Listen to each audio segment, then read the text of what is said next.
Hello, this is Archie Dunlop with Talking Astrology with Archie on Monday, May the 29th, 2023.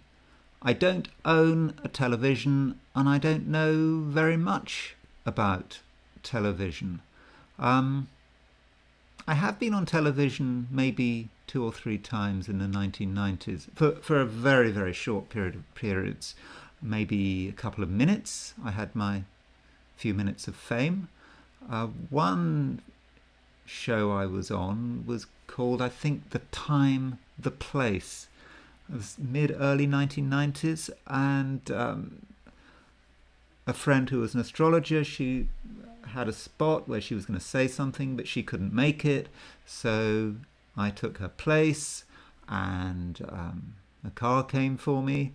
I went to the studio, and then I had my few minutes of fame. It was kind of like I was part of the audience, but a member of the audience who got sort of asked questions.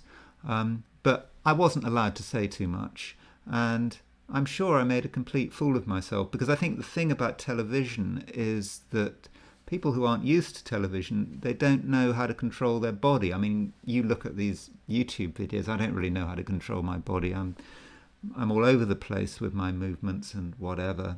I'm sure if I was a trained television personality, I'd know I'd know what to do, and I'd know how to control myself. But daytime television. Yeah, I was on it for a very short period of time, and I haven't been back to England since 2019. But I can't help but notice there's a big story in the UK about a daytime television star called Phillip Schofield.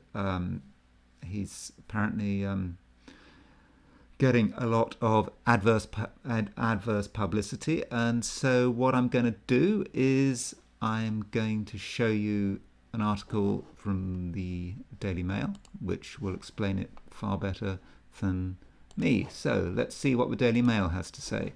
This article is 27th of May 2023, and it says, Phillip Schofield's lover was just 15 when they met.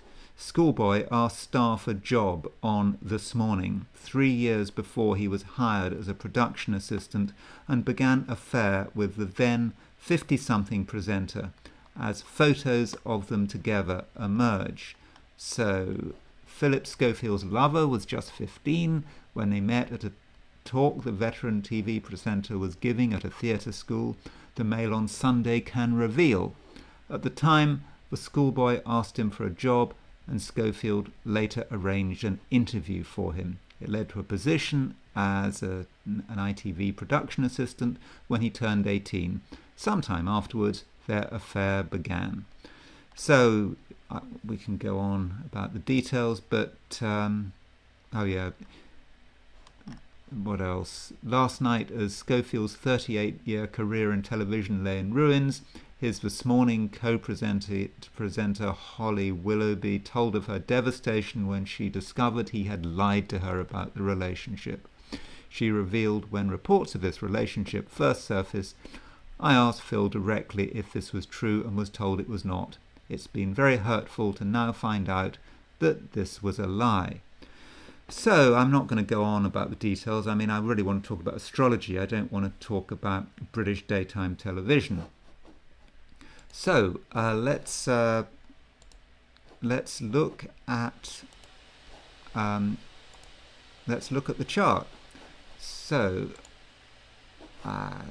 he was born on April the 1st, 1962, and we actually know his time of birth. I went to the Astrodienst website and it gave it as 2 a.m. So here's Phillip Schofield's chart. April the 1st, 1962, 2 a.m. in Oldham, England.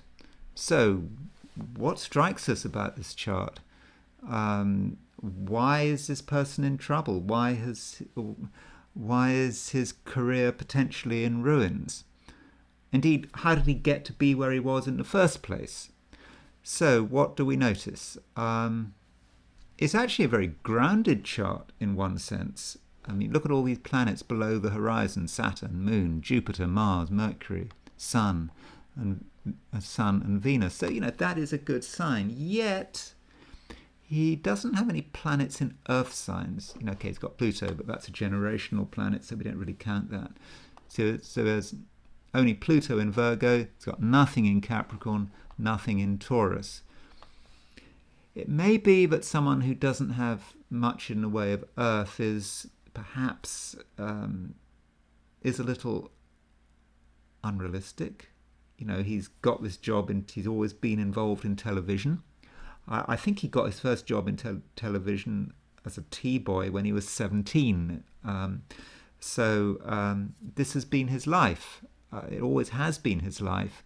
And so maybe if you're involved in television, you can perhaps lose touch with reality to an extent. So what else is going on?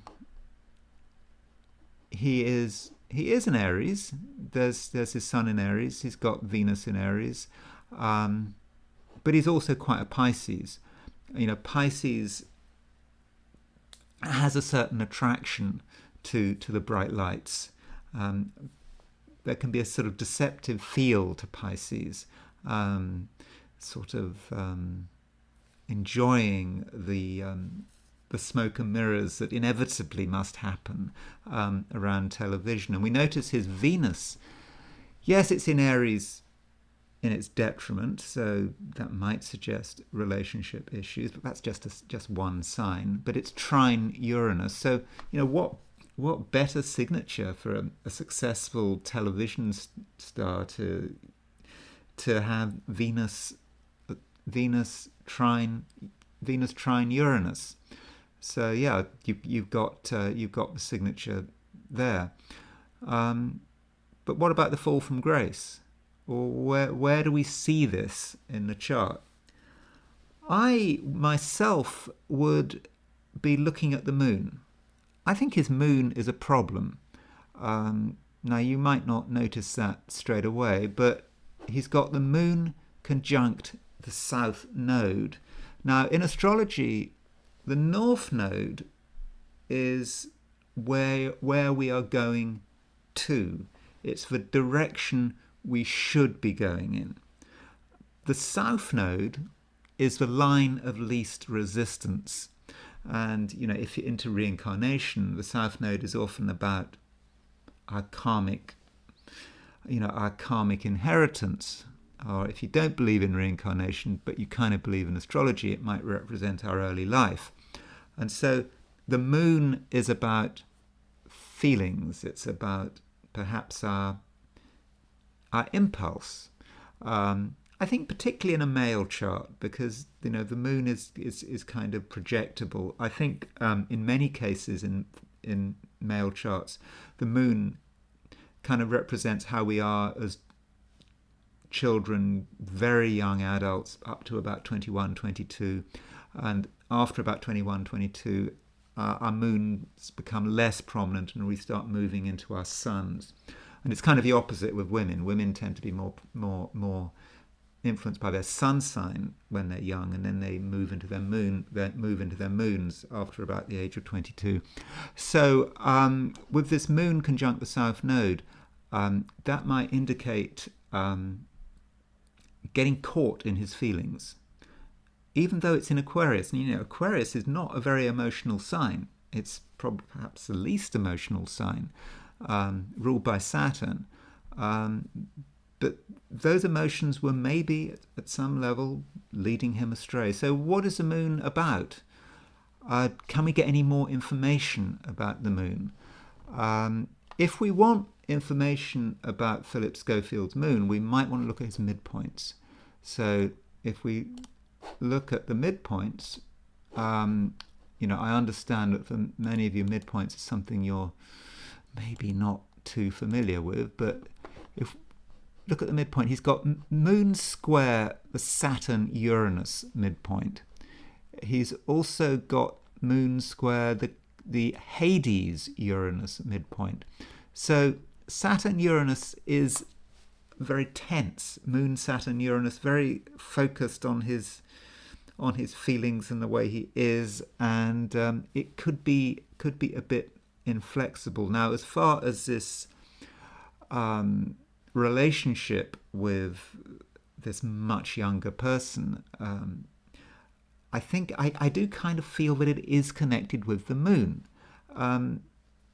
Maybe he's kind of harping back to the past. Remember, he got, I think he got a job as a tea boy when he was 17 with the BBC. And so maybe this younger person who he first associated with when he was 15, maybe he reminded him of a younger version of himself. And, when he's hitting his 50s, he's now 61, maybe he's there's something weird going on now, that he's trying to recreate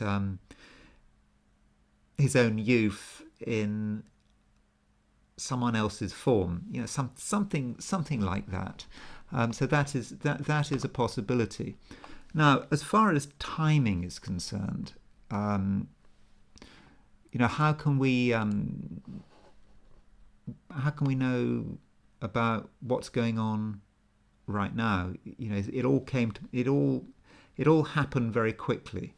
So let's have a look at some of his returns. So here's his solar return for 2023. So we set it for his birthday, or very close. You can see that solar return is March the 31st, 2023. So does anything stand out in that solar return? Well, we can see Pluto is on the IC, right at the bottom of the chart. Pluto is the transformer. It can transform everything that everything he was comfortable with. So Pluto might have caused some damage. We also notice there's a conjunction between Venus and Uranus. Now, Uranus is at 1647 Taurus. Venus is at 1748 Taurus. So this Venus-Uranus conjunction may tell us what we need. And now let's go back. Remember that. Uranus 1647 Taurus, Venus 1748 Taurus.